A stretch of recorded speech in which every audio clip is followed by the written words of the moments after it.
I now call this meeting to order. So welcome to meeting number 6 of the House of Commons Standing Committee on Health. The committee is meeting today to discuss a work plan for our study on Patented Medicine Prices Review Board guidelines following the motion adopted by the committee on Monday, October 26. Today's meeting is taking place in a hybrid format. I would like to start the meeting by providing you with some information following the motion that was adopted in the House on Wednesday, September 23rd, 2020. The committee is now sitting in a hybrid format, meaning that members can participate either in person or by video conference. All members, regardless of their method of participation, will be counted for the purpose of quorum. The committee's power to sit is, however, limited by the priority use of House resources, which is determined by the whips. All questions must be decided by a recorded vote unless the committee disposes of them with unanimous consent or on division. And finally, the committee may deliberate in camera, providing that it takes into account the potential risks to confidentiality inherent to such deliberations with remote participants. The proceedings will be made available via the House of Commons website, and so you are aware the webcast will always show the person speaking rather than the entirety of the committee. And to ensure an orderly meeting, I would like to outline a few rules to follow. For those participating virtually, the members and witnesses may speak in the official language of their choice. Interpretation services are available for this meeting. You have the choice at the bottom of your screen of either Floor, English, or French. Before speaking, click on the microphone icon to activate your own mic. When you are done speaking, please put your mic on mute to minimize any interference. A reminder that all comments by members and witnesses should be addressed through the chair. Should members need to request the floor outside of the designated time for questions, they should activate their mic and state that they have a point of order. If a member wishes to intervene on a point of order that has been raised by another member, they should use the raise hand function. This will signal to the chair your interest to speak and create a speakers list.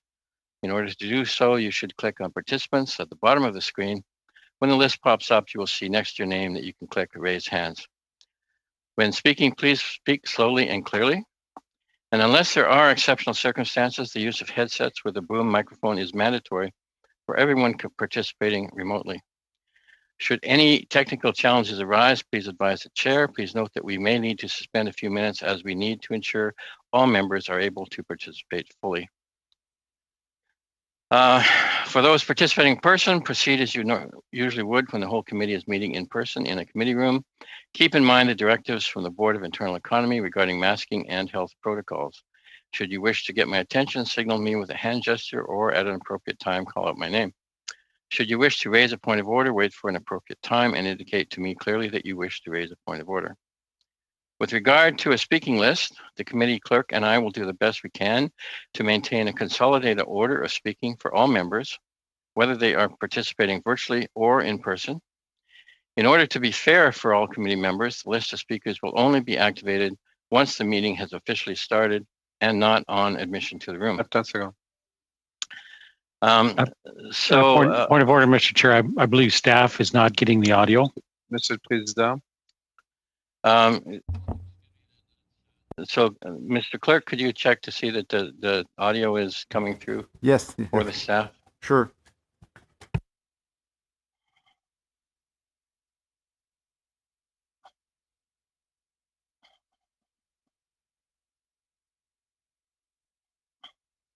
C'est commencé.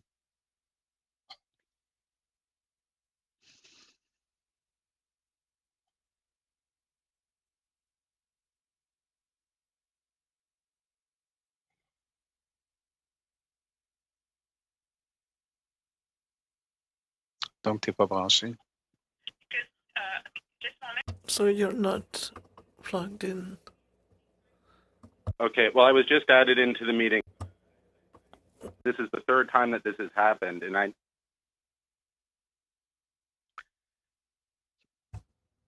So, Mr. Clerk, so we're getting some audio from somewhere.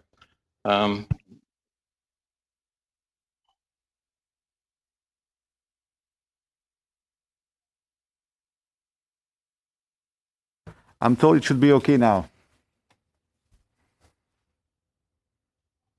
Mr. Chair?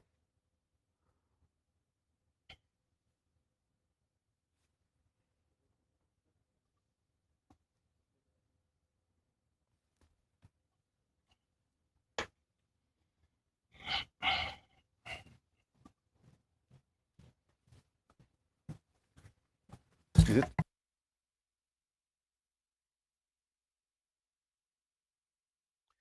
Point of order, Chair. What's the delay right now?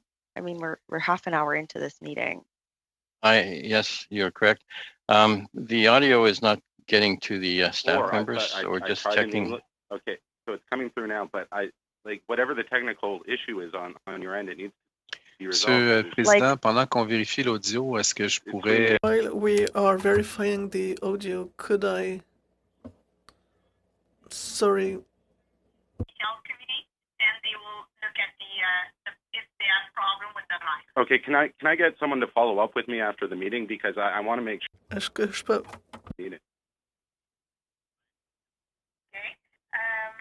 Mr. Farah, can I have a phone number for you? Sure, 613. Yeah. 41.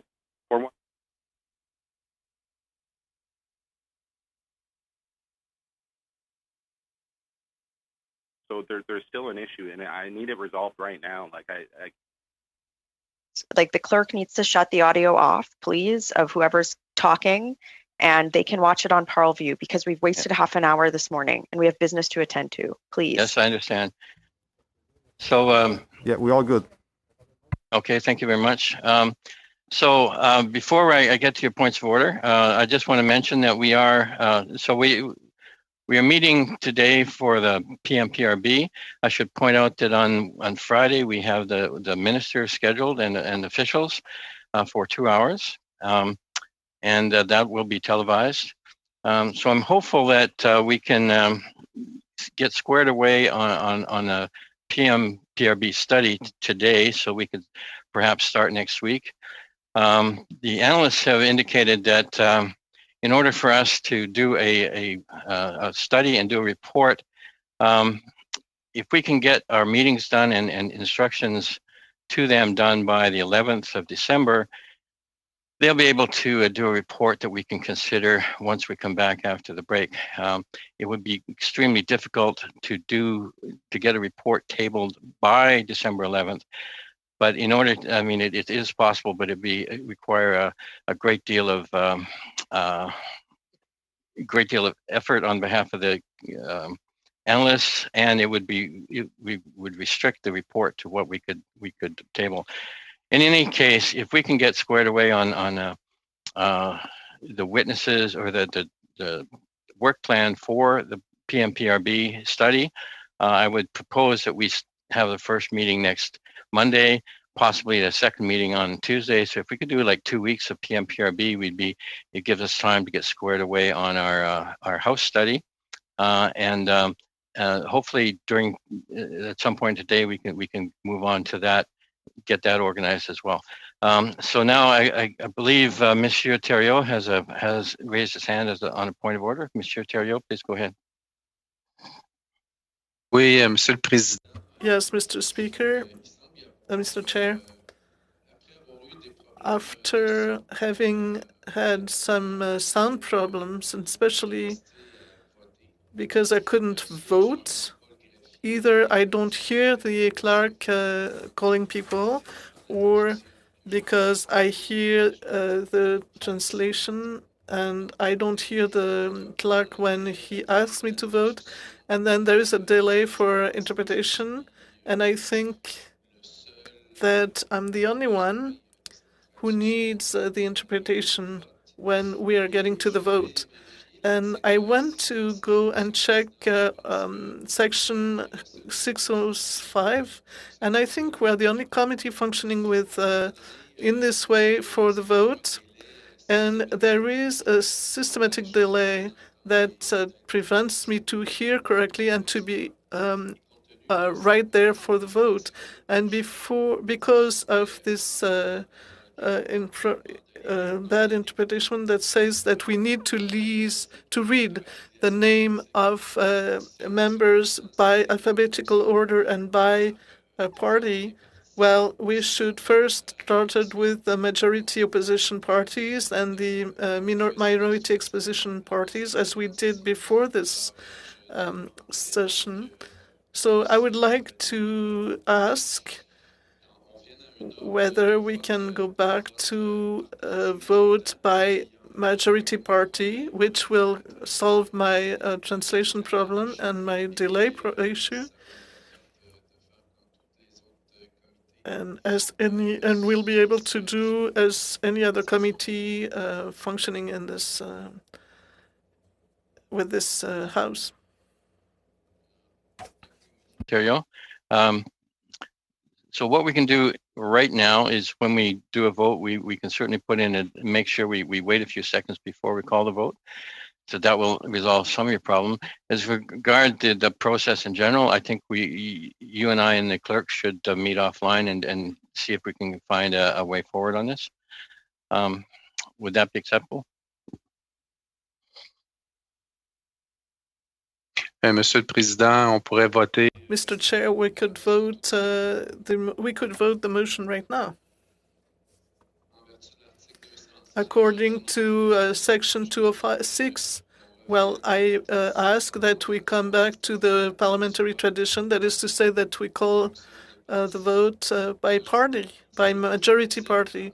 So it's alphabetical order by parliamentary group, starting with the opposition, and then the minority party of opposition, and then that's it. We could vote on this. We could... Speaking on a point of order, you can't move a motion on a point of order. This it comes from page 1063 of... Mais si je peux pas faire si je peux pas faire de motion. Well, if I can't do a motion, I would like for the the standing order to be applied starting today.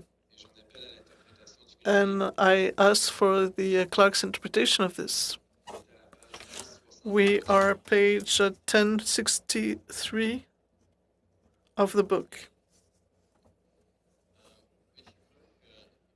To respond? En fait, le texte est clair, mais l'interprétation... The text is very clear, but the interpretation of the text... I can give you the interpretation of my text, but I'm not the one deciding. It's either the chair or the committee. I will, follow the rule that the committee has decided on. But I'm saying that all committees are functioning differently. That is to say, by alphabetical order, by parliamentary group. And the tradition ask that we start with the majority opposition party and then the minority opposition party, etc. This is the way it functions in all other committee. And if it's the way it used to be, why are we doing this differently? Unless because we don't have a good interpretation of this article, of this section 1073. On the same point of order? Yes. My understanding, and I have been reading the Green Book, is this not your interpretation and in terms of being the chair on this one? I guess that's a fair assessment. My interpretation of the reading of the Green Book is that it is by alphabetic and by party. And I interpret that to be by alphabetic by party as well. So I'm happy to take this under advisement, and I'll have a talk with the clerk and see if we can, and Mr. Thériault, and see if we can resolve this offline. So thank you, Mr. Thériault, for your point. We go now to Ms. Rempel. Ms. Rempel, you have a point of order? No, Chair, I would like to move a motion. So we're actually, I'm actually dealing with points of order at this point. So Mr. Davies, you have a point of order. No, I was on the speaking list. That's why I had my hands up. So if somebody wants to move a point of order, they say point of order, but I had my hand up to be on the speaking list. I don't see anybody else interested in a point of order at this point. So go ahead. Thank you, Chair. I'm just going to bring this up here. So I had put a notice of a motion on notice, Chair, with regard to the House order that was referred to our committee by the House of Commons.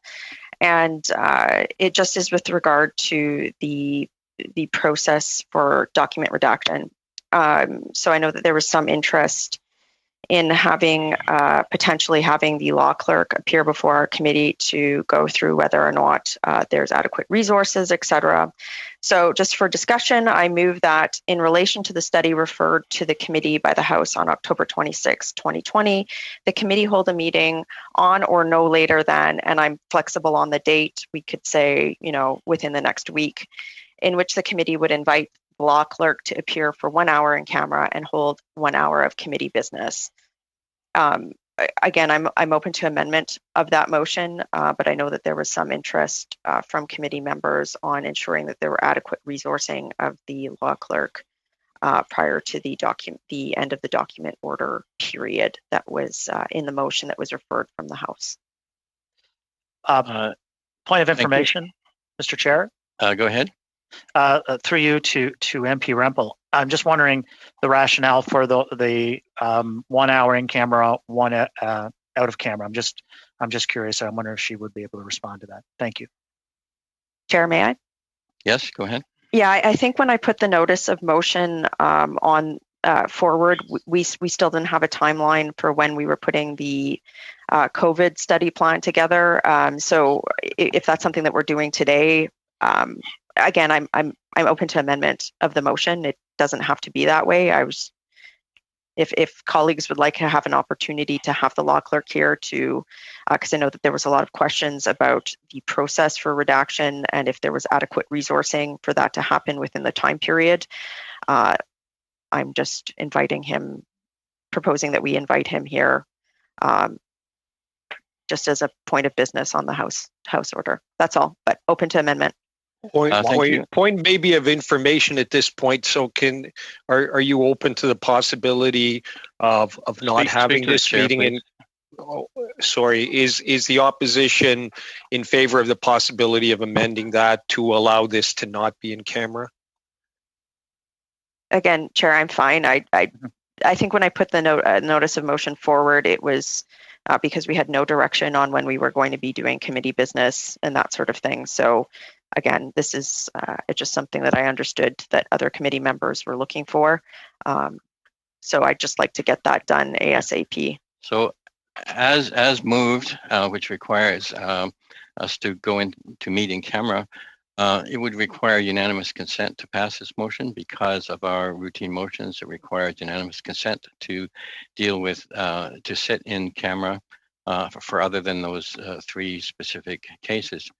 So if someone wishes, can we give a motion to amend it then so it's not in camera?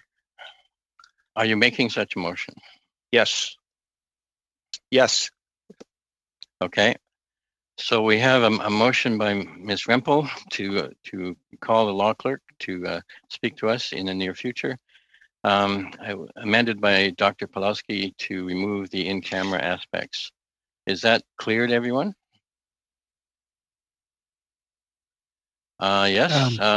Monsieur le Président, Mr. Chair, I don't know how you are managing the raised hand, but my hand was up from the beginning, and it has nothing to do with my point of order because, as you said, as you know, I did it.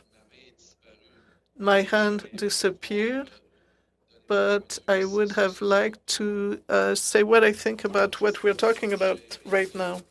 So I don't know how how you manage the list. I like my friend Marcus, but his hand was not raised.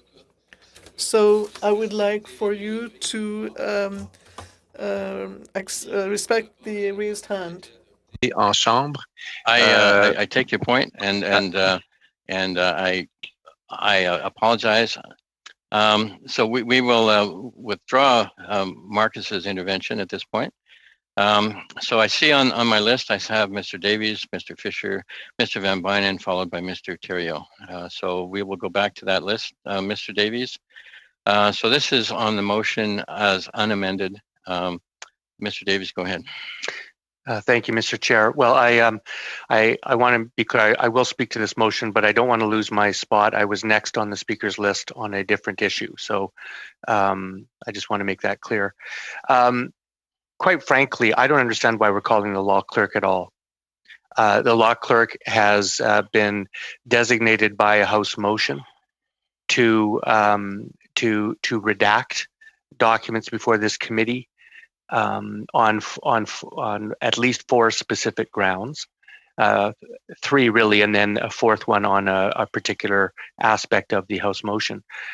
I think one of the reasons I supported the law clerk doing that is because the law clerk, I think, is an objective officer of the House, as opposed to someone in the ministry or someone attached to the minister's office or someone that could be directed by government. To me, it compromises the law clerk's objectivity to call the law clerk before this committee to be questioned about how or when or why he or his office is going to be doing redacting. I would imagine that the law clerk would contact our committee if he has any issues with that. I also note that the motion speaks to a time period. He has to have the documents to us redacted by November 30th.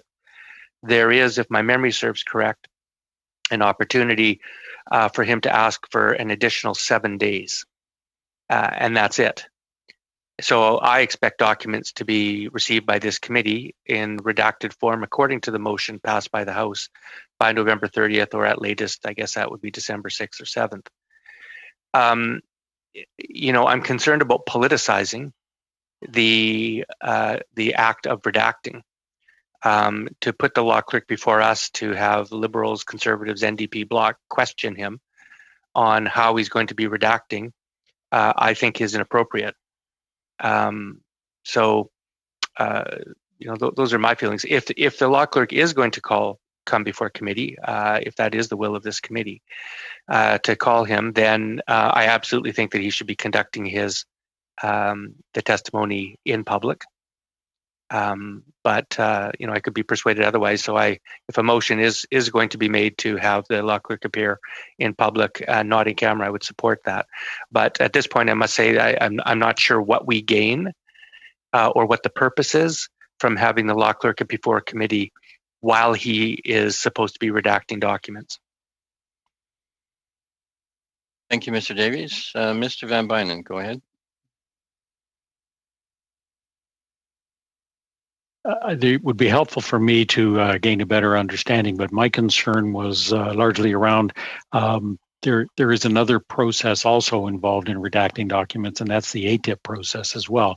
And so if we were going to have the law clerk outline how they would approach the redacting, then I think we should also have members who would be responsible from the ATIP process as well. But all in, I agree with Mr. Davies.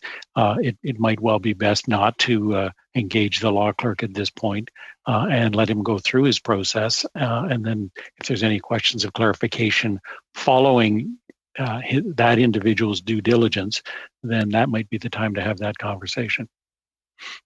Thank you, Mr. Van Bynen. Mr. Thériault, allez-y.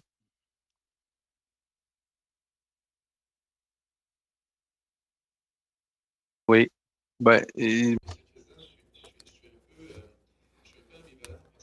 this is ambivalent for me because, on the one hand, it would appear that Mr. Davies' arguments could convince me that we receive the law clerk in camera to avoid any undue pressure or to avoid the perception of undue pressure. Also, I thought that considering all the allegations surrounding the motion adopted in the House, which in some people's opinions could have hurt the quest for development contracts related to the vaccine, I thought we could have some guidelines directing us on how far we could go in the questioning and in the study as we work on this motion. in public. I thought we'll also receive indications, and that was one of the reasons why I would have liked to see the law clerk appear before us, because there was some reaction from industry, the same industry or the same company that made some statements. So I'm sensitive to that. We may claim that there was no problem, but let's suppose that in our public work, because things have to be public, let's suppose that we cross a line. Maybe it would be a good idea to have guidelines at that level. I thought that the law clerk would also provide guidelines to help us. If I'm mistaken, it should be stated. Thank you, Ms. We have Mr. Davies again on the list. Is that a residue, or is that a new? No, just briefly, Mr. Chair, just two things. One, in respect to Mr. Van Bynen's comment, that there is no ATIP criteria engaged by this. The House passed a motion that specified the grounds of redaction. In the Access to Information Act, there are, I think, somewhere in the neighborhood of 15 different criteria for redaction. The House did not adopt the ATIP criteria. It specified the grounds of redaction to the clerk. So I think that point should just be clear.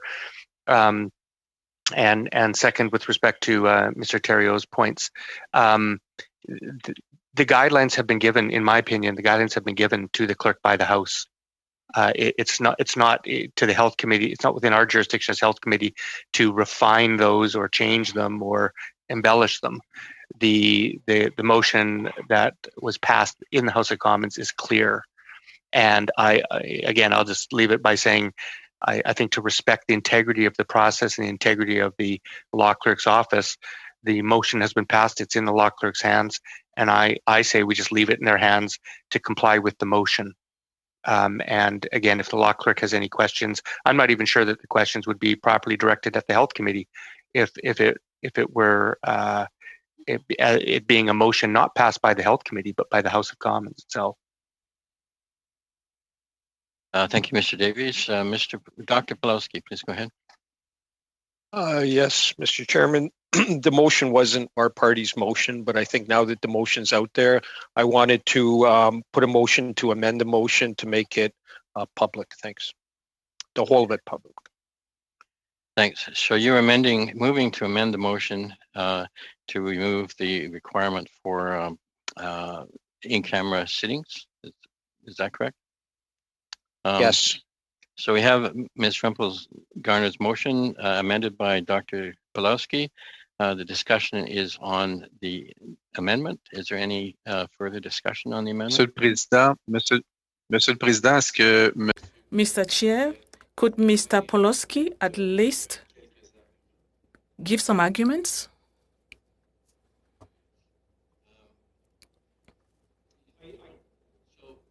We're going to go back to the speakers list here. We have Ms. Sidhu here next. Thank you. Thank you, Mr. Chair. Mr. Chair, I think there's a consensus to have the law clerk in public in order to ensure that the public is aware of everything discussed. I think this would be beneficial to the committee. Thank you. Thank you. Dr. Pawlowski, again. I'm not used to having anyone actually wanting to hear my ideas. So I think generally the fallback position should be everything to be in public, but I think especially with COVID-19 and the myriad of conspiracy theories revolving around it, I think better where possible to just make everything public, not have anything behind closed doors where it looks like we're trying to hide something. Thank you. I see no further hands raised to speak. Are we then ready for vote on the amendment? Very well. Recognizing Mr. Terrio's concern, let's emphasize that the The vote right now is on Dr. Pawlowski's amendment to remove the in-camera aspects from Ms. Rumpel-Garner's motion. And I will ask the clerk to conduct the vote. Monsieur Thériault? Je suis pour. Mr. Barlow? In favor. Mr. D'Entremont? In favor. Mr. McGuire? Mr. McGuire? In favor. Ms. Rumpel-Garner? Support. Mr. Fisher? In favor. Mr. Kellaway? In favor. Mr. Pawlowski? For. Ms. Sidhu? Oui. Mr. Van Bynen? In favor. Mr. Davies? In favor. So, Mr. Chair, we have yeas pour 11, nays contre 0. Thank you, Mr. Clerk. So the amendment passes. So we now continue the discussion on Ms. Rumpel-Garner's motion as amended. Is there any further discussion? Mr. Davies, please go ahead. Well, just in terms of timing, and at some point in this meeting, I hope we get to a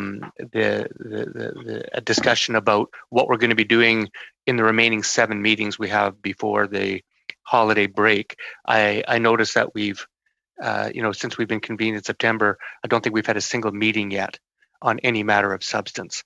And so I'm just, we keep putting these motions forward to have, to hear witnesses or to have issues before us and never seem to get to the actual witnesses. I'm going to point out we have 7 meetings, not counting this one, before the break. And we have a mandatory motion from the House on COVID, which I know I speak for everybody when we all agree is the single most profoundly important issue facing the health of this country. Even more so today, when we have red zones blowing up in Ontario, Quebec, Manitoba, Alberta, cases are going up everywhere. So I'm just, the reason I bring that up is we also passed a motion that we have to at least get a start on the PMPRB study that is supposed to be happening concurrently. So I'm just wondering, when do we want to have the law clerk come, given that we have 7 meetings? We have the minister coming this Friday. So that means that, not counting today and Friday, we have 6 meetings after that. I did hear a reference, Mr. Chair, to you saying Tuesday. There are no health committee meetings on Tuesdays. I can tell you, we have 2 meetings. I didn't say anything about Tuesday. I heard you say meetings Monday and Tuesday, but perhaps that was Friday. Perhaps that was a slip of the tongue. But that's good if it's just Monday, Friday. But that leaves us with 6 meetings to get started on the COVID study, which I would point out again is a directive from the House of Commons, to get a start on the PMPRB study, and now to hear from the law clerk. So if we do hear from the law clerk, where does the law clerk fit in terms of those remaining 6 meetings? Because the other thing about it, of course, is that there's a timeliness aspect to that, because the law clerk is supposed to have the documents produced to this committee by November 30th, with, again, the potential extension of only 7 days. So I just think all committee members ought to be mindful of that before we vote on having the law clerk come, that means that we are losing a day or postponing a day that we can look at COVID.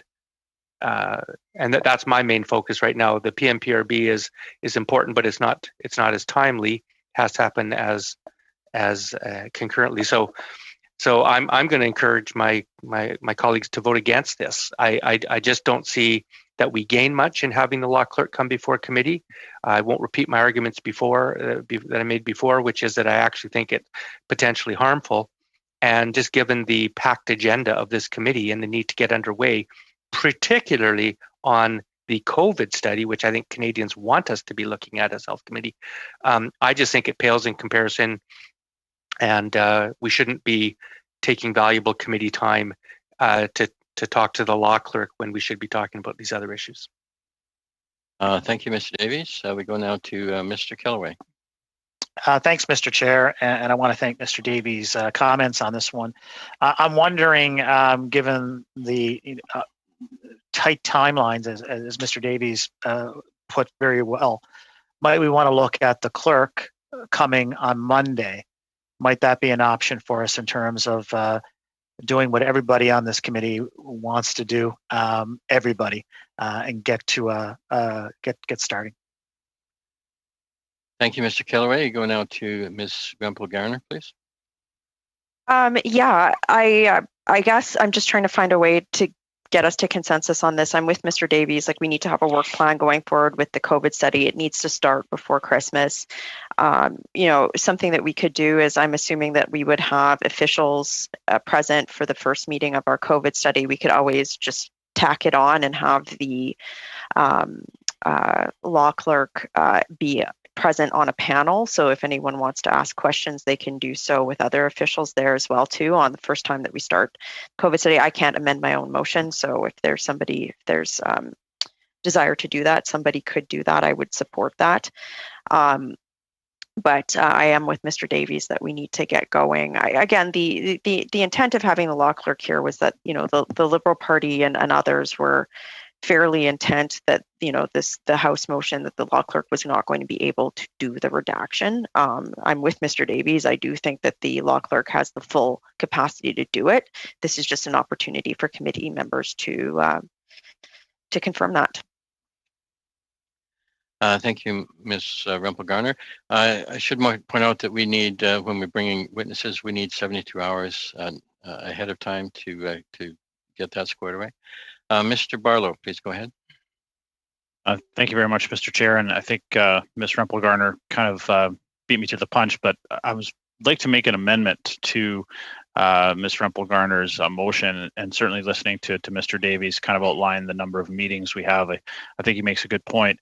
That we only have a limited amount of time, and now we're talking about the PMPEBR study as well.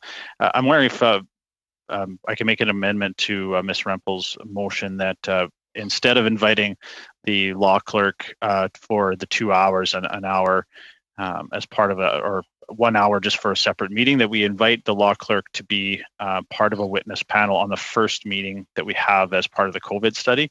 And I think that would save us that additional health committee meeting, but still give us an opportunity to ask questions of the law clerk, which is something I am quite interested in. I don't have a lot of experience in dealing with the law clerk. I would certainly like the opportunity to ask a couple of questions on how the process works and what constitutes being redacted and what does not, from someone of the law clerk's experience who is an independent body without any political connections or political influences. So I would be interested in that opportunity. So my motion would be to amend the motion of Ms. Rempel-Garner. So rather than having him as the law clerk as a lone witness for 1 hour at a committee meeting, that the law clerk be invited to be a member of a panel on the first meeting that we have to study the COVID-19 motion. Okay, so you're making that amendment? You're moving that yes, amendment? Mr. Chair, I am. Okay. So the discussion now is on Mr. Barlow's amendment to Ms. Rempel-Garner's motion as amended. So we have Mr. Kellaway. Mr. Kellaway, please go ahead. Thanks, Mr. Chair. It's just food for thought and something for the committee to consider. I'm wondering if we would look at an hour with the law clerk on Monday and then an hour with the officials, the second hour with officials. And it's my understanding as well is that the officials will be joining the minister on Friday too. So I'm wondering if that could be certainly considered or at least some food for thought for the committee members to entertain. Thank you. Thank you, Mr. Kellaway. Mr. Davies, go ahead.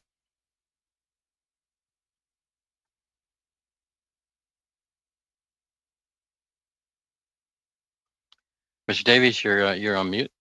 Thank you. Yeah, I think it's productive for all of us to kind of think of those next 6 or 7 meetings. Because I think we all realize we have to fit all these pieces together. I'm fine with having the law clerk come for 1 hour in the first meeting on the COVID study, which should happen a week from today, in my opinion, on Monday. But I would point out, I think, as Mr. Callaway just I think astutely observed, we although we normally start a study by hearing from the ministerial officials, there's 2 reasons why I think we don't need to have them next Monday. One of them is Mr. Callaway's point, which is the exact same people that we would expect to come will be here on Friday with the minister. So we'll have heard from them already. And second, because in a sense, this is not a brand new study. This is really a continuation of the study that we've already engaged in on COVID. So I would just rather say that next Monday, if we have the law clerk for the first hour, we could proceed with some other witnesses on the COVID study as another option. But those would be my suggestions. Thank you, Mr. Davies. Mr. Van Bynen, go ahead. Thank you, Mr. Chair. I'm as eager to get started on going forward with this as everybody else is, and I think that Mr. Davies' motion on how we might approach the studies is an excellent way for us to get started and to put our plan of action forward. And the sooner we do that. It's also great to see that the minister will be coming back on Friday so that we can get some insight from the minister as we get started on that. But I just wanted to emphasize that if we are eager to get started, perhaps we should find some time to give some consideration to Mr. Davies' motion so that we can start planning our studies going forward. I like the context that it has, and it gives us all a voice on how we should move forward. Okay, thank you, Mr. Van Bynen. So I see no further hands raised. So we shall carry on with the vote on Mr. Barlow's motion. Mr. Barlow's motion was to amend Ms. Rempel Garner's motion to, instead of having a separate meeting for the law clerk, to tack him onto a panel at the outset of our study.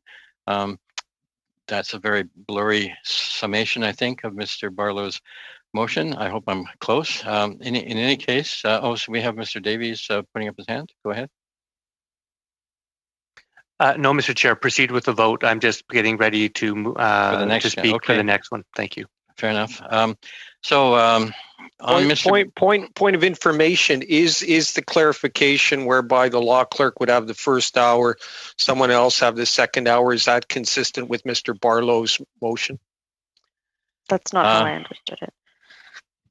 No, I think Mr. Barlow's motion would eliminate that second hour, but that's a fair point. We need to be clear on that.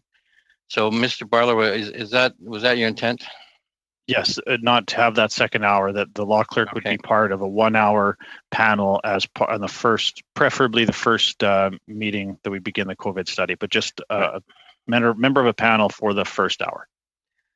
So the amendment really changes the motion to, instead of inviting the law clerk for a standalone meeting for the first hour and have another meeting, have a related information in the second hour, that whole meeting goes away. The law clerk would just attend on a panel with other officials. Okay, we have Mr. Callaway. Do you wish to speak on this point as well? No, I have a point to make after this. After this, okay, farewell. So let's have the vote on Mr. Barlow's motion. Mr. Clerk, if you would please. Monsieur Thériault.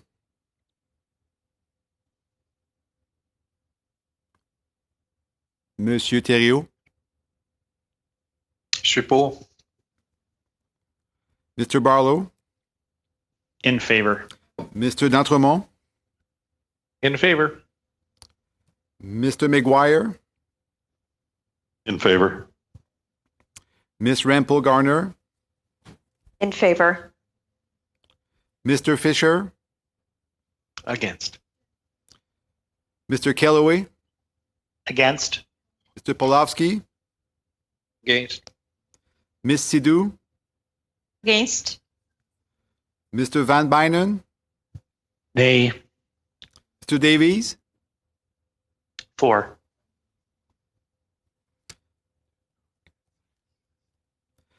Okay. So we have yeas pour 6, nays contre 5. So Mr. Barlow's motion carries. So we will add the law clerk to the first panel that we have with officials on the House motion. So we have next we have Mr. Davies. Mr. Davies, go ahead. Thank you, Mr. Chair. I'd like to move my motion and then speak to it. I did serve notice of... Actually, I apologize. We still have to vote on Ms. Wimple Garner's motion as amended now twice. Is there any discussion on that motion? So the motion is now that simply that we invite the law clerk to appear on the first panel that we have with officials for the House study.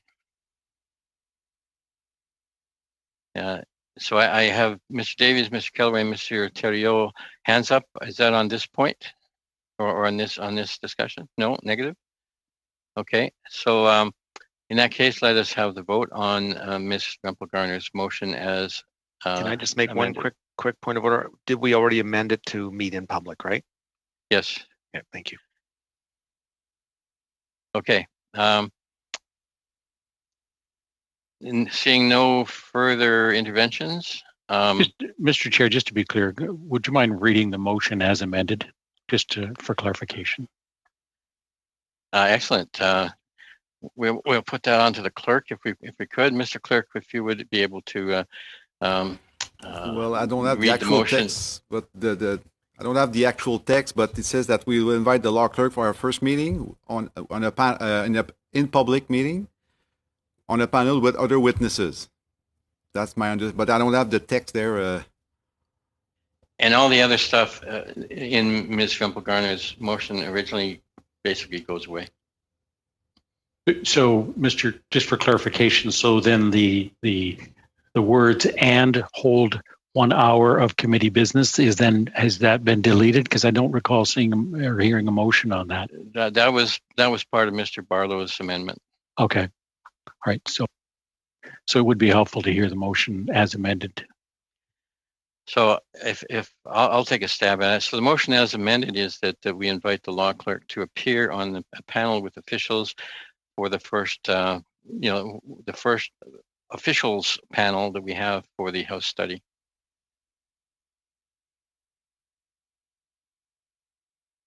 In public.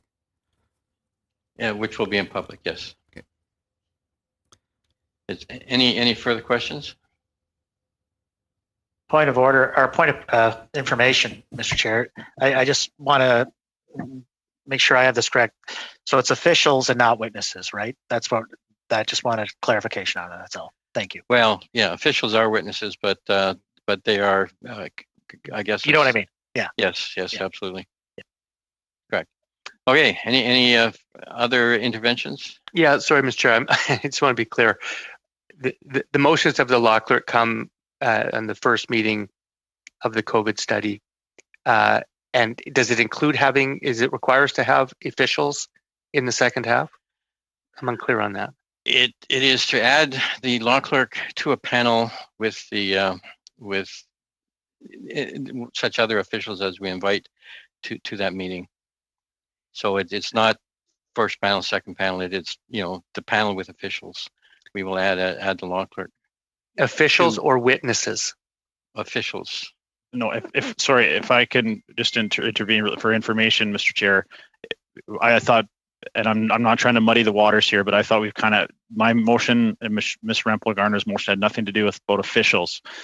This was just to add the law clerk to a panel on our first meeting. So if Ms. Rempel-Garner wants to chime in there, but my motion was just for the 1 hour to have the law clerk as part of a panel on the first study. I didn't include anything in there about officials or what that second hour would be. So I'll maybe allow Ms. Rempel-Garner to chime in there. Well, if I might, Mr. Chair, I did for. Thank you for that clarification. The only reason I say that is this committee has not yet determined who the witnesses are for our COVID study. Exactly. So let's just nail down the first hour as having the law clerk for the COVID study, and we can cross that bridge when we come to it. Okay, so are we clear? I see that we have a certain amount of confusion here. So as I understood it, the Ms. Rempel-Garner's motion, we amended first to remove the in-camera, but then Mr. Barlow came along and changed it to basically get rid of the second part of the motion to and instead of having a standalone meeting, to add him to a panel of witnesses. I thought he said officials, but fair enough. We can say it's witnesses in general. Are we clear that that's what we've agreed to so far? Okay. Any dissent from that? Okay. So that being the case, that is the motion before us. Whether we that is Ms. Rempel-Garner's motion as multiply amended, is that we will add the law clerk to a panel of witnesses. The first witnesses we have for the House study. So we're clear on that, I think. Okay, I think we're clear on that. So let's vote on that. So that is a vote for us, that we will add the law clerk to the witnesses that we bring forward for the first meeting on the House study, the first witness meeting on the House study, and which will be in public. All right. So let us forge ahead. Mr. Clerk, if you would please conduct the vote on this. Monsieur Thériault? Monsieur Thériault? Pour. Mr. Barlow? In favor. Mr. D'Entremont? Je suis pour.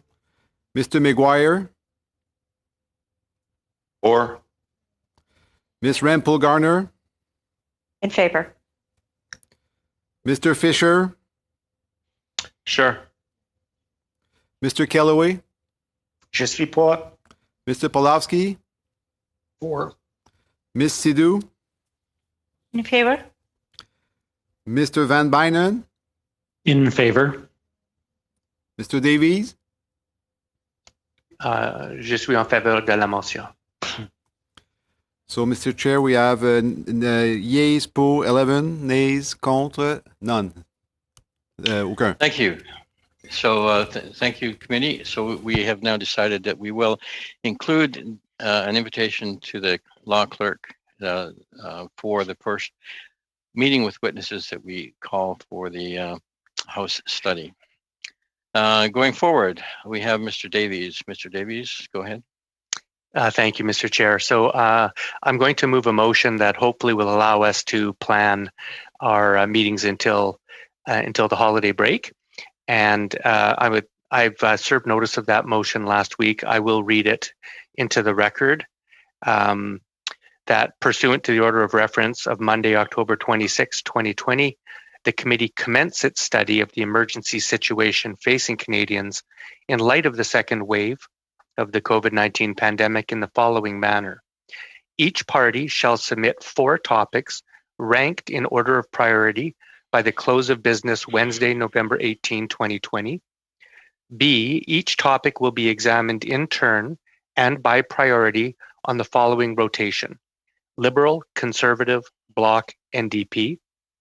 C, the committee will determine by majority vote the number of meetings allocated to each topic, holding a minimum of 1 meeting and a maximum of 4 meetings, unless determined by unanimous consent to hold additional meetings. D, each party shall be entitled to an equal number of witnesses in accordance with the mandatory instruction from the House outlined in the order of reference of Monday, October 26, 2020. E, all witnesses for the first round of prioritized topics shall be submitted within 1 week of the number of meetings for each topic being agreed to. And F, once all 4 topics submitted by the 4 parties have been completed, the committee will determine if there are additional topics to be scheduled, and if so, will follow the process outlined in this motion once again. Mr. Chair, to speak briefly to the meeting or to the motion, what this would do is allow us to get started on the COVID study immediately, and it provides a process to do so. In short, by this Wednesday, the parties will submit their 4 topics ranked in order, and then we will start with the Liberals we'll proceed with the Liberals' first choice, and we'll have to decide how many meetings we allocate to that once we know what their first choice is. And then we will go to the Conservatives' first choice, and then the Bloc's first choice, and then the NDP first choice, and then we come back to the second and proceed so on and so forth. I think this motion is fair. It allows each party to have an equal number of topics. As a matter of fact, once we submit our topics, we could even find that there's overlap. Perhaps we can even have discussions among ourselves to maybe avoid that, so we make sure that we have, a full broad examination of this topic.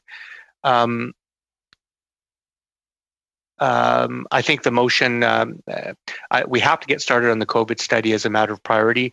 This is a very unusual situation in that the House of Commons has directed this committee to study this issue.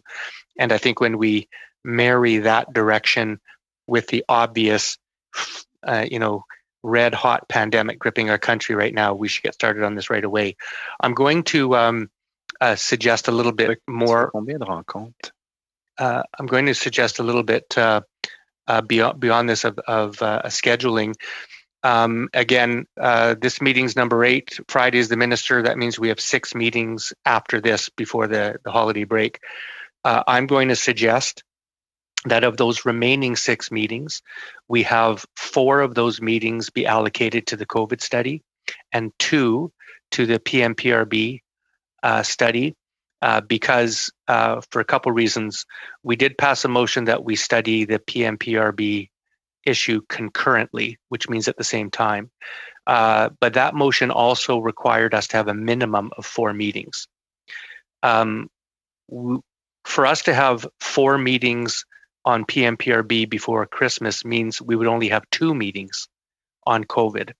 And I think that's not a justified allocation of time, considering that, again, the House of Commons has directed us to study COVID, and it's a far more pressing public health concern. I think we'd all agree on that. As important as PMPRB might be, along with dozens of other healthcare issues, it certainly is not more important than the COVID pandemic gripping our country. Because we, so that's why I don't think we could hold all 4 PMPRB meetings and get a study done before the holiday season anyway, or that would mean we'd have to basically allocate all 6 of our meetings to PMPRB before the holidays, which would mean this committee wouldn't be dealing with COVID until end of January, February, which is, in my opinion, absurd. So that's what I'm going to suggest as a path forward that allows us to achieve everything we've wanted to achieve, which is to get started on COVID, to do the work Canadians want us to do, to get started on the PMPRB study concurrently, and to, I think, provide a fair process that all parties can have their issues. I'm going to just end by saying the reason I think the Liberals should go first is they are the government. They do have the most number of seats. So I think it's only fair that it go in the order that I proposed: Liberal, Conservative, Bloc, NDP. It completely mirrors the number of seats in the House of Commons.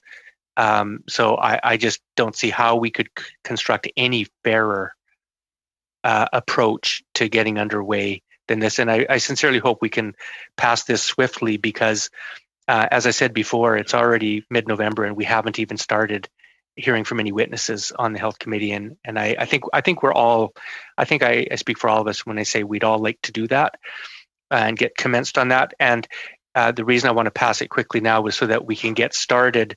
If we have, if this does pass today, we can have the topics by Wednesday. We'll know the Liberals' first choice by Wednesday. Then on Monday, we can take a little bit of time to perhaps settle on the number of meetings and also get the witnesses in, and we can start commencing the study.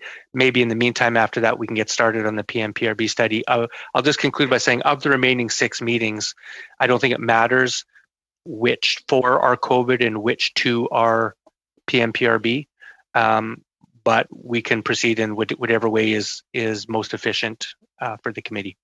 So thanks to my colleagues for considering the motion. Thank you, Mr. Davies. Monsieur Thériault, c'est à vous maintenant. Allez-y.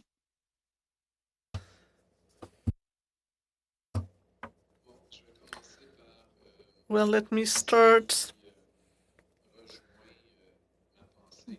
by what I agree with.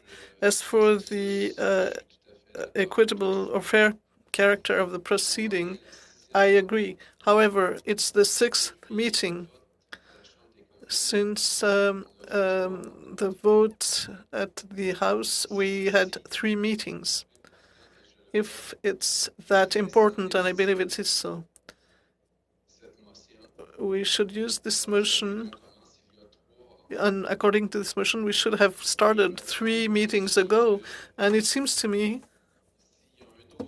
that if there is a file that is actually moving on the right way, it's the it's the PRBG.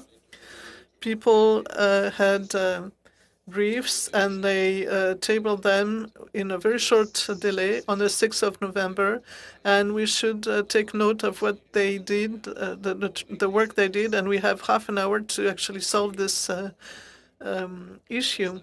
And we use the rest of the meeting to try once again to agree to the way we're going to agree to the motion that was adopted in the House. As far as I'm concerned, this study has to be done, and there is a delay for the PMPRBG, and it's the 1st of January. And I would change things around.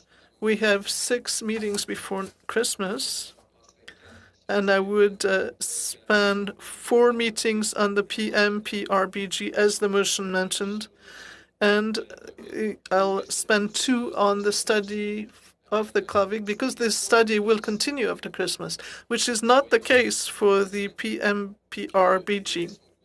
So we know that the delay are very short, and if we want to table a report that will influence the decision, that's what the people who tabled briefs are expecting, that we are taking the last call into account. So logically, I think we should reverse the number and do the 4 meetings on the PRBG and not just let them be. I think we are spending more time discussing about business instead of talking about the content. And this content, we are working on it on subcommittee. And we are using subcommittees, but, I mean, it's the 6th meeting. As for the study, except the opposition day where we could actually say what we thought of the motion, and it was already a big step to adopt this motion, we did not make any move at all on the content. Je regrette, mais moi... Unfortunately, I will not be voting in favor of that proposal because it's changing our priorities. People are expecting that we respect the efforts that they have made to meet our objectives and our 6th November deadline. Merci, Monsieur Thériault. Thank you, Mr. Thériault. Thank you, Chair. I'd like to take a stab at perhaps amending the motion so that everybody's concerns can be taken taken into consideration here, including Mr. Thériault.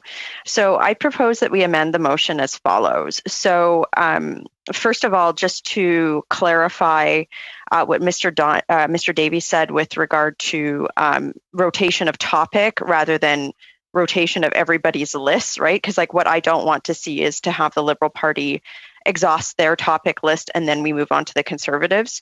So I would amend the motion under Section B, Clerk, to read, each topic will be examined in turn and by priority on the following rotation: 1 Liberal topic, 1 Conservative topic, 1 Bloc topic, 1 NDP topic. So that's how I would amend Section B. Then under Section C, given the amount of meetings that we have regularly scheduled to Christmas, I would say to a maximum of 3 meetings instead of 4, so that the government has 3 meetings for a topic of their choice, but that we have at least 1 opposition selected meeting prior to Christmas. And then to Mr. Thériault's point, I would add Section G at the end of the motion, that meetings related to the PMPRB study be held as extra meetings to the meetings scheduled for the COVID study, for example, on Monday evenings during available time slots, as determined by the clerk. So I believe that so I move those amendments, clerk, or I amend the motion as follows. My rationale for that is as follows. My understanding is that there are extra meeting slots available, that we could be starting the study on the PMPRB immediately, and that we could also be starting the COVID study immediately as well. This would allow us to get a couple of meetings in almost instantly for the PMPRB study, as well as starting the COVID study. So I hope that addresses my colleagues' concerns. I think this is, the amendment on the first part is to just be super clear on the fact that we would rotate by topic, not by exhausting topic list. A maximum of 3 meetings, I think, is probably a better number, especially given the amount of meetings that we have before Christmas. And then to Mr. Thériault's comment, we could be looking for the clerk. We would be instructing the clerk to look for additional meeting slots so that we could be looking at both studies concurrently. Thank you. Thank you, Ms. Rempel-Garner. So we have a motion to amend. I'm going to ask you to clarify. So you want to modify Section B of Mr. Davies' motion, which says each topic will be examined in turn and by priority on the following rotation: Liberal, Conservative, Bloc, NDP. So you want to change that to be each topic will... Would it be easier if I just read the whole motion as amended?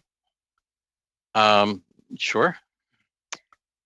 Pursuant to the order of reference on Monday, October 26, 2020, the committee commenced its study of the emergency situation facing Canadians in light of the second wave of the COVID-19 pandemic in the following manner. A, each party shall submit 4 topics ranked in order of priority by the close of business Wednesday, November 18th, 2020. B, each topic will be examined in turn and by priority on the following rotation: 1 Liberal topic, 1 Conservative topic, 1 Bloc topic, 1 NDP topic. C, the committee will determine by majority vote the number of meetings allocated to each topic, holding a minimum of 1 meeting and a maximum of 3 meetings, unless determined by unanimous consent to hold additional meetings. D, each party shall be entitled to an equal number of witnesses in accordance with the mandatory instructions from the House outlined in the order of reference of Monday, October 26, 2020. E, All witnesses for the first round of prioritized topics shall be submitted within 1 week of the number of meetings for each topic being agreed to. And F, once all 4 topics submitted by the 4 parties have been completed, the committee will determine if there are additional topics to be scheduled, and if so, will follow the process outlined in this motion once again. And G, that meetings related to the PMPRB study be held as extra meetings to the meetings scheduled for this COVID study, for example, on Monday evenings during available slots, as determined by the clerk. Thank you, Ms. Rempel-Garner. So we have the motion as amended. So the discussion now is on the Point amendment. d'ordre, Monsieur le Président. Point of order, Mr. Chair. I would like to have the opportunity to receive the text of that motion. I don't have Ms. Garner's memory. I don't remember all the points. It would appear to me that her amendment is inadmissible because it runs counter to the motion that was adopted on the PMPRB. In the PMPRB, there was never talk of making it a supplementary topic if there was available slots. It was said that the COVID study and the PMPRB be studied concurrently. Mr. Chair, I am speaking, says Mr. Theriault. I'm not done. I was just saying that. Request a text of the motion. If you want to get into the debate, we can certainly go ahead with. We'll put you on the list for the debate. Non, je passe pas au débat, Monsieur le Président. I'm not going into discussions. I'm asking that the amendment be considered inadmissible. I don't know why we have to discuss it. It's a point of order. It's a point of order. You are accepting the motion, whereas it doesn't respect the motion that was adopted here, and it took us a long time to adopt the motion. Thank you, Ms. for your intervention. I don't agree that it's contrary to the motion. I think it is in order. I do think it's a little problematic because we don't necessarily have extra slots to deal, with PMPRB. But the motion for the PMPRB did provide that we would deal with the PMPRB in parallel with the House motion, which certainly does have priority. Mr. Clerk, I wonder if you can arrange to get Mr. Theriault a copy of the text of Ms. Rempel-Garner's amendment. I don't know if Ms. Rempel-Garner has sent you a hard copy of that at this point. I did, Chair. If I was, to be honest with you, I was adding Section G to help Mr. Theriault out. I am perfectly fine to remove Section G. So I removed Section G from my amendment. My intent was my intent. J'ai pas la motion. I do not have the motion, Mr. Chair. I imagine that people received the document. I do not have the document, so I imagine that Mr. Davis could send me the document. Just clarification. Just hold up here. So, Monsieur Theriault, the Mr. Davies' motion was distributed in both languages by the clerk. Did you get that? Ben non, je l'ai. No, I don't have it. La motion. So, Ms. Rempel-Garner's amendments are apart from the Section G, which she's talking about removing from her amendment, are a fairly simple change to that motion. I'll just wait and make sure that you get a copy of Mr. Davies' original motion. Ms. Rempel-Garner, you had a further point. Mr. Chair, if I remove Section G from the amendment. I put it in place to help Mr. Theriault so that we could get the study going, but I am perfectly fine to remove that from the motion. And for Mr. Theriault's benefit, this was not distributed to anyone ahead of time. I was just trying to amend the motion so that it would be palatable to all parties, as is what parliamentarians do during normal course of business. But I did send him a copy of what I just read. I typed it out as I read it, and I'm also happy to send that to the clerk right now. But I do remove section G from my amendment. Thank you. So I'll ask the committee if they're in agreement with the removal of section G from the amendment as moved. Is there any dissent? Seeing no dissent, we will accept that change. So Ms. Rempel-Garner's motion basically changes Part B of Mr. Davies' motion slightly to add more specificity for one Liberal topic, one Conservative topic, one Bloc topic, one NDP topic. And also changes the number of meetings in Part C to 3 instead of 4. Mr. Chair, if I just might, as the author of the motion, I just wanted to say I can, when I drafted the motion, I intended it, and I think it does read, to reflect exactly what Ms. Rempel-Garner wants it to read in terms of the rotation.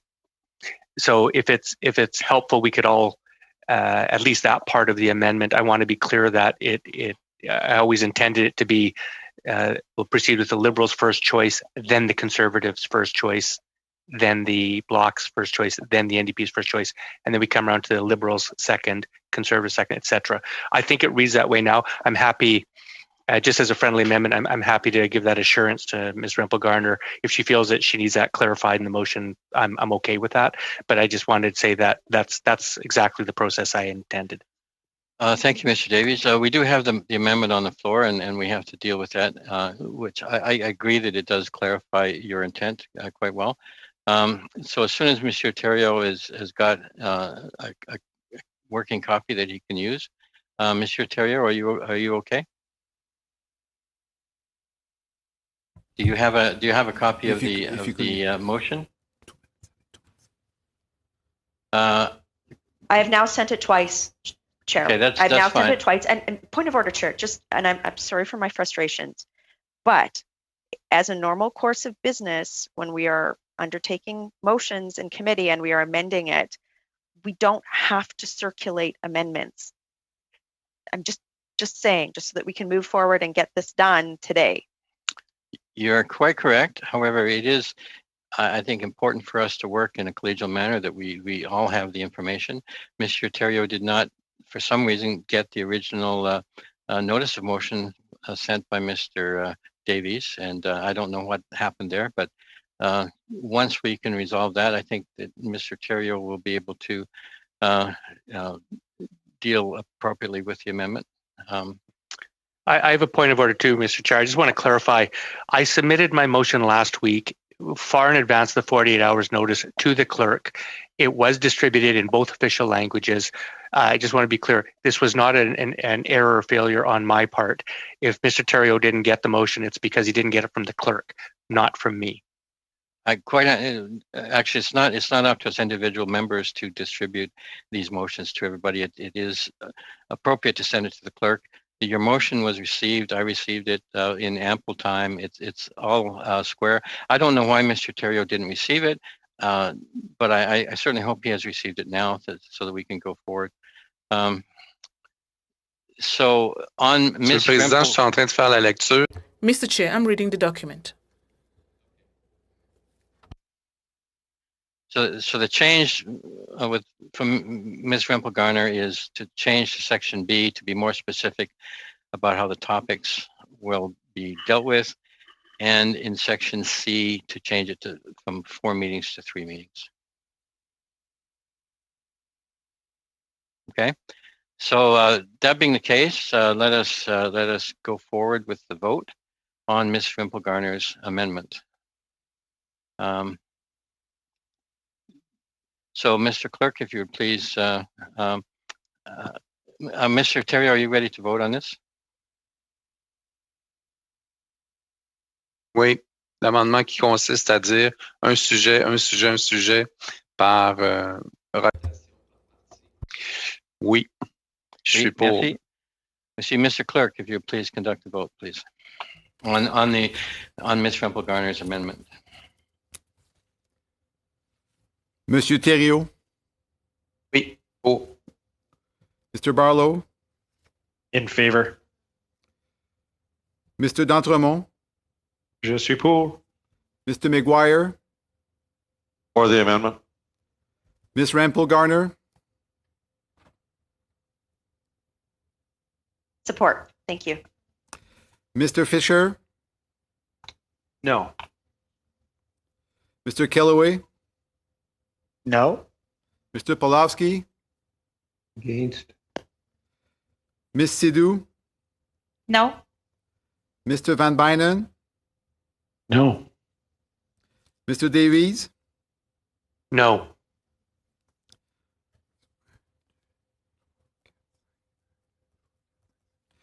So, Mr. Chair, we have yeas pour 5, nays contre 6.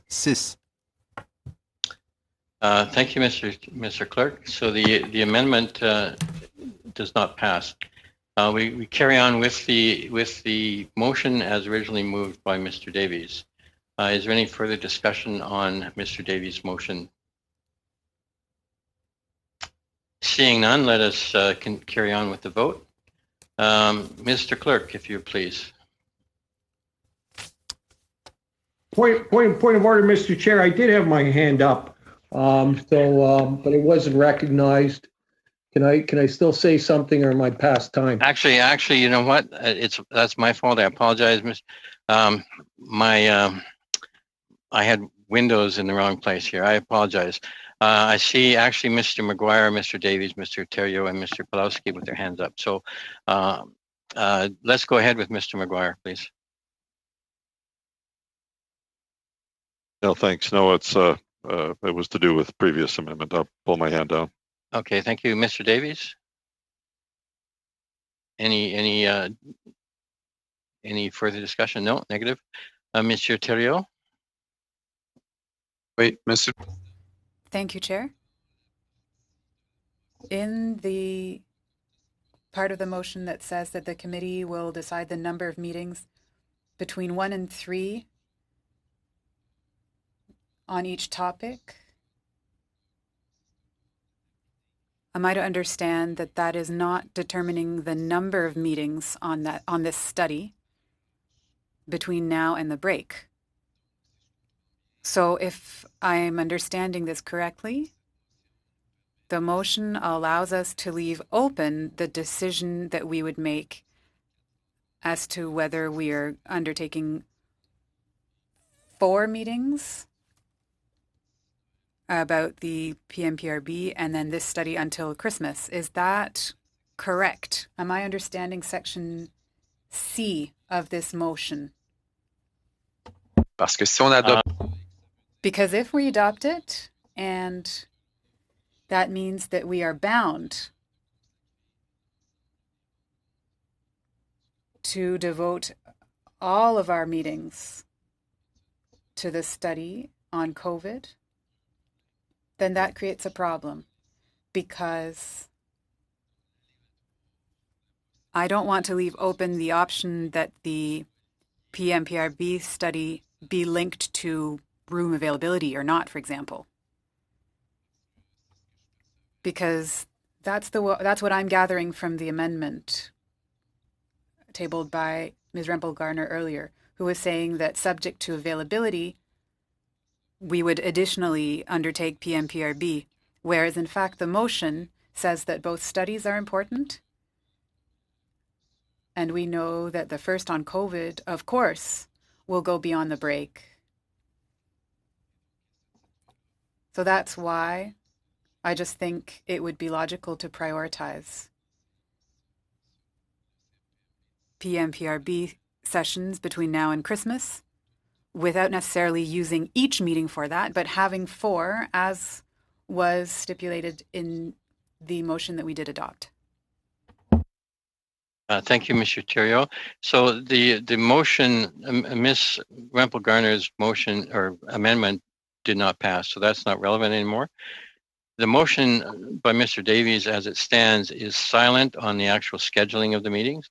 It speaks to the numbers of meetings and the priority of how to direct each meeting is to a particular topic, but the actual allocation of time is not in the motion. We go now to Dr. Pawlowski, please go ahead. Monsieur le Président, juste pour... But Mr. Chair, just to come back to this, I wasn't talking about Ms. Rempel Garner's amendment that we just voted against. I'm talking about the one that she removed initially. I'm not sure if she removed the motion, that it's not a relevant factor. It's not part of this motion. It's gone. It's correct. Okay, it's fine. Thank you. Dr. Pawlowski, I think I gave the floor to you briefly. I just wanted to briefly state my total support for Mr. Davies' motion.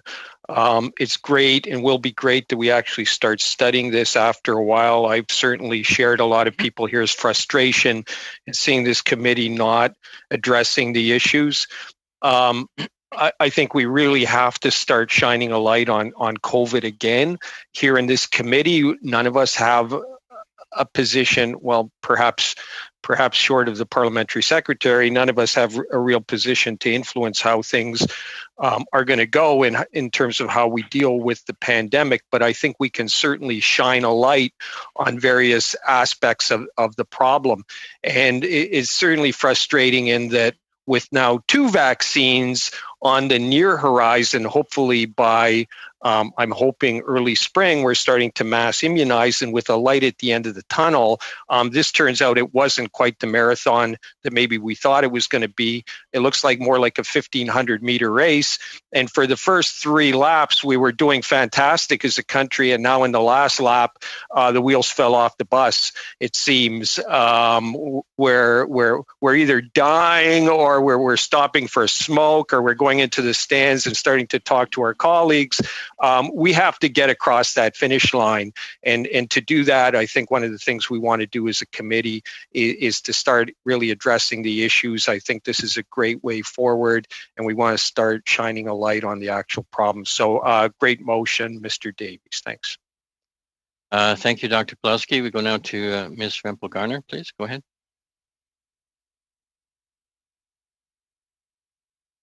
Sorry, Chair. Mr. Chair, I move the following amendment to the motion. Under Section B, that Section B would read as follows. Each topic be examined in turn and by priority on the following rotation: Liberal, Conservative, Bloc, NDP, with no more than 1 topic per party per rotation.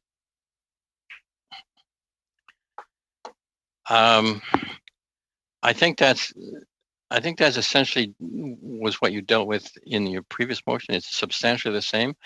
So I'm going to rule that motion or that amendment out of order. Chair, I would challenge your ruling on that, given that my amendment had 2 components, including a change of the number of meetings. So I would say that it is different, and I challenge your ruling. Thank you, Ms. Garner. The question is, shall the decision of the chair be sustained? Mr. Clerk, if you please take a vote.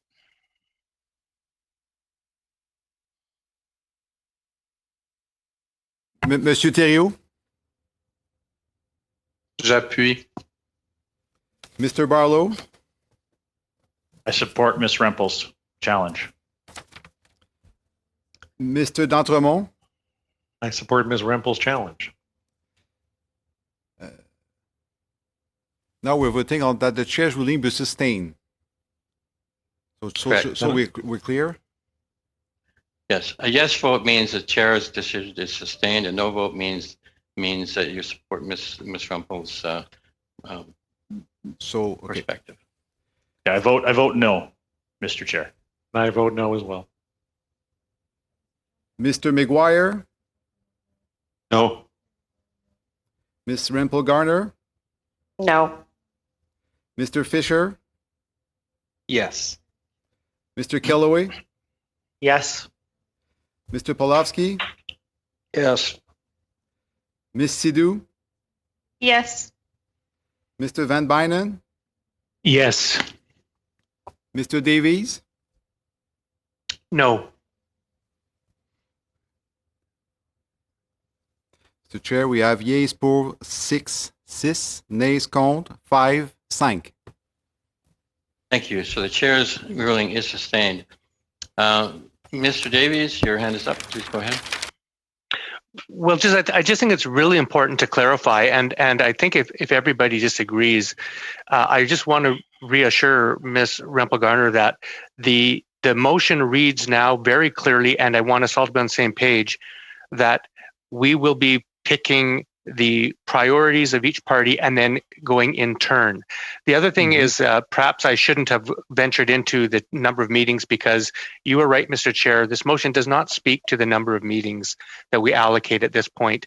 It allows us to set those. All it obligates us to do is to have our priority issues in by Wednesday, and then we can determine next week how many meetings we allocate. And I also wanted to reassure Ms. Rempel-Garner that the number of meetings that are attributed to each issue is to be determined by majority vote of this committee. It just sets out a minimum of 1, a maximum of 4. Once we determine what the issues are, then we will have an opportunity to discuss how many meetings will be allocated to that particular issue, and we'll settle that by majority vote. So I hope we can pass this motion now so we can have a path forward, and I think it'll satisfy everybody at this point.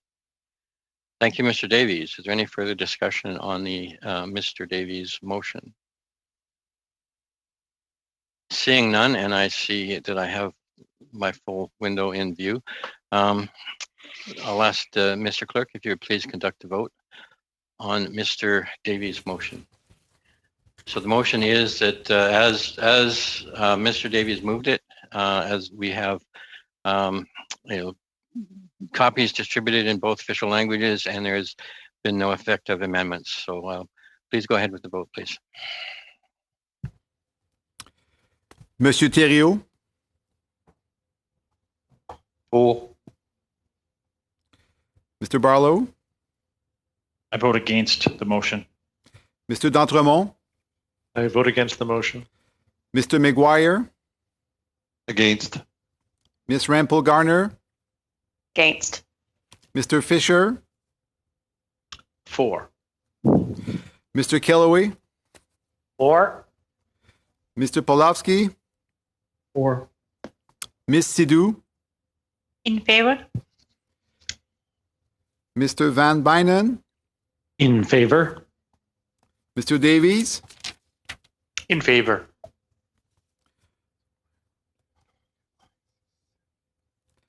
So, Mr. Chair, we are yeas pour 7, nays contre 4, 4. Thank you. So the motion passes. So thank you, Mr. Davies, and thank you all. So we've reached the normal end of our committee meetings. We have not really dealt with the PMPRB. Is it the wish of the committee to continue a little bit longer? Or shall we? So I guess my personal concern right now is what to do with the meeting next Monday. So I will, since there seems to be no interest in carrying on discussion at this point, we'll work something out offline, and we'll propose it by email to all the members, and hopefully we can get a meeting either on the PMPRB on Monday or on the House motion. So thank you all. And if there, we have Monsieur Thériault. Monsieur Thériault, go ahead.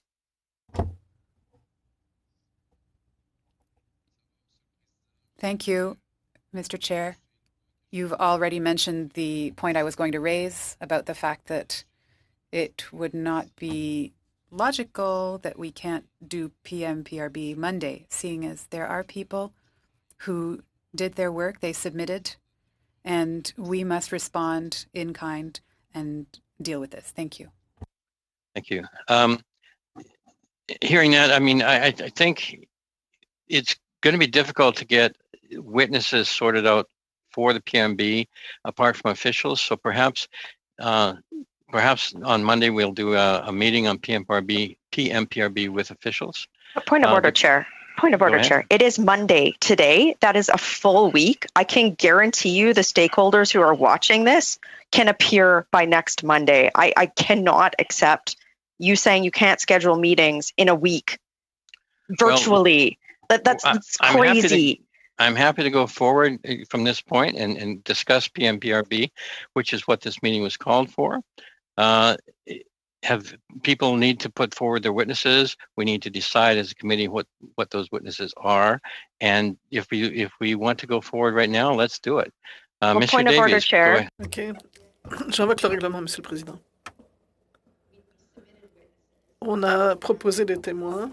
Donc, votre travail, c'est de faire un calendrier des réunions avec cette liste de témoins. Merci, Madame Rumpel-Gardner. C'est quelqu'un qui devait être mis sur silencieux qui ne l'avait pas fait. Monsieur le Président. Well, fair enough. They can speak whenever they like. So, Mr. Davies, I think you had a point. Yeah, I think you made a good suggestion. We begin every study with hearing from the officials. I think it's particularly important we do in this case because, quite frankly, I don't think there's anybody on this committee that understands what all the changes are to the PMPRB. I know that there's an immense amount of confusion on what the PMPRB proposed regulatory changes do or don't do in the general public. But we're all going to benefit from having a thorough understanding from the experts at the PMPRB of exactly what the changes are before we hear from witnesses. I have to respectfully disagree with Ms. Rumpel-Gardner. We have not submitted our witnesses. All we had a deadline where stakeholders had to submit their briefs and their desire to appear. The parties have not been invited to submit our witnesses yet, nor have we determined what the allocation of witnesses would be. So I think the best way forward is to schedule next Monday. I think Ms. Rumpel-Gardner is correct. We should be moving forward. Why don't we have that meeting next Monday on the PMPRB, and we'll hear from the ministry officials to give all of us a chance to grill those officials and have a thorough 2-hour understanding of what those changes really are, which is so important for us to go forward. I think we also need to set a deadline for submitting witnesses. Perhaps we can submit witnesses by the end of this week, by Friday, and then that the analysts can then proceed after that. I'm not going to open up this debate again, but I will also just say to Mr. Theriault, there's nothing in that motion that says that the PMPRB study must be completed by any particular time. It's not correct to say that. It said that it has to happen concurrently. And although there are some people that would like to have the PMPRB study done by the Christmas holidays, others do not. And those changes are coming into place in January. Maybe they'll be postponed. They've been postponed twice already. But I'm not undergoing a study of PMPRB to stop them. I'm undergoing, which is what I think the agenda of some people, particularly Big Pharma, is in this country. They want to stop the PMPRB changes, which are set to come into force on January 1. That's not this committee's mandate. This committee's mandate is not to do the bidding of Big Pharma. It is to study the issues. And if we end up studying this issue into February or March and issuing a report to the government can take that report into consideration in March or April and make regulatory changes after that if they see fit. But I'm not marching to a tune of Big Pharma to do their bidding. So we can get this study underway, which is what our motion called for. To start the study and get it and to examine it concurrently, which means at the same time. So why don't we just agree to get this on? But we could even have that debate next week as well. I just throw that out now. It's still open to this committee to determine how many meetings we have of the remaining 6. But let's at least get a start on this, as Mr. Theriault, I think, has a right to do. We'll get this started next Monday and hear from the ministry officials. Mr. Chair, just as a point of clarification and a very quick one, just want so I'm clear. So we're suggesting next Monday, the first hour, I think, was the law clerk, and the second hour, PMPRB? Negative. Okay, just want to make sure. The law clerk will be added to the first witness panel we do on the House motion. What we're talking about now is for Monday, what specifically to do. And I'm proposing, and Mr. Davies is apparently supporting that we take that opportunity to hear from officials on the PMPRB. Very good. Monsieur Thériault, please go ahead.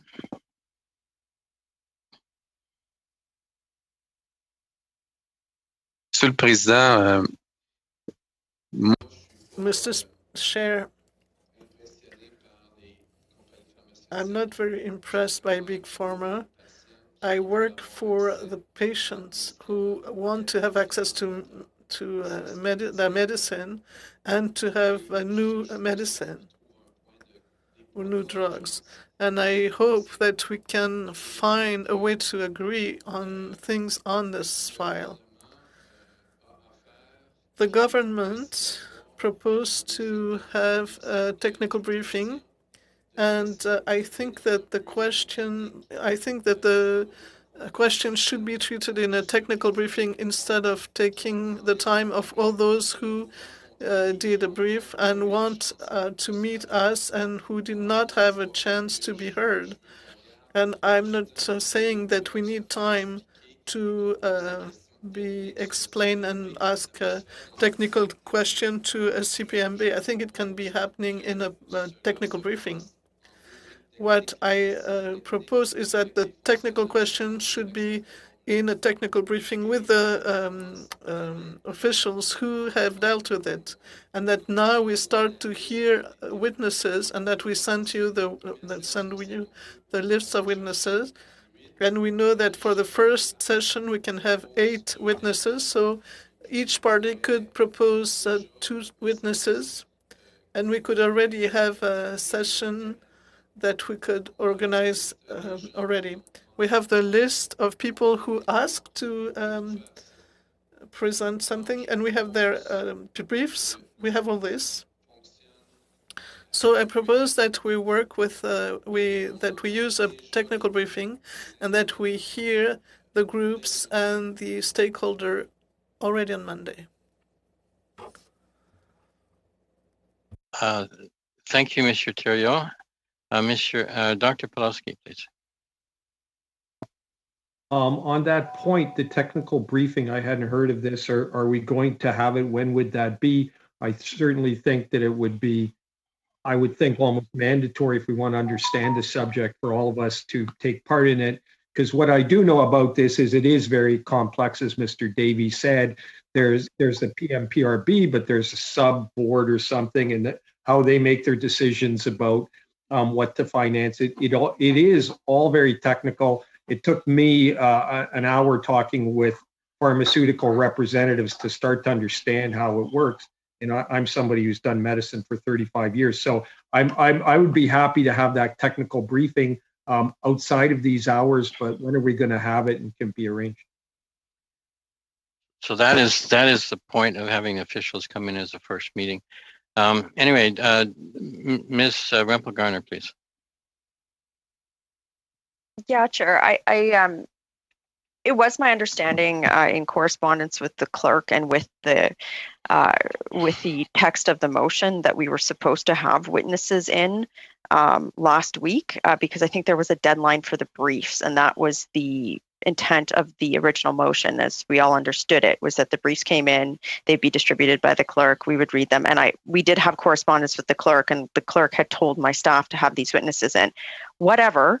I guess, Chair, I'm just frustrated that we don't have a schedule for meetings yet. And we've done a lot of work. My team is doing work behind the scenes. What I would suggest, and it's not me to tell you how to do your job, was that we can't keep sitting in these meetings, having stakeholders watch us while we don't have a clear path forward. What I would suggest is, and please don't take no for an answer from the clerk that we can't schedule this meeting, is that you schedule a subcommittee meeting this week and that we hammer all of this out, or schedule another meeting with everybody on board so that we have a very clear path forward. What I don't want to see happen is us have a notice of motion come out, or a notice of meeting come out later this week, where we have like another meeting to discuss more meetings on Monday. We need to start both of these studies. We have submitted witnesses. We have read the briefs.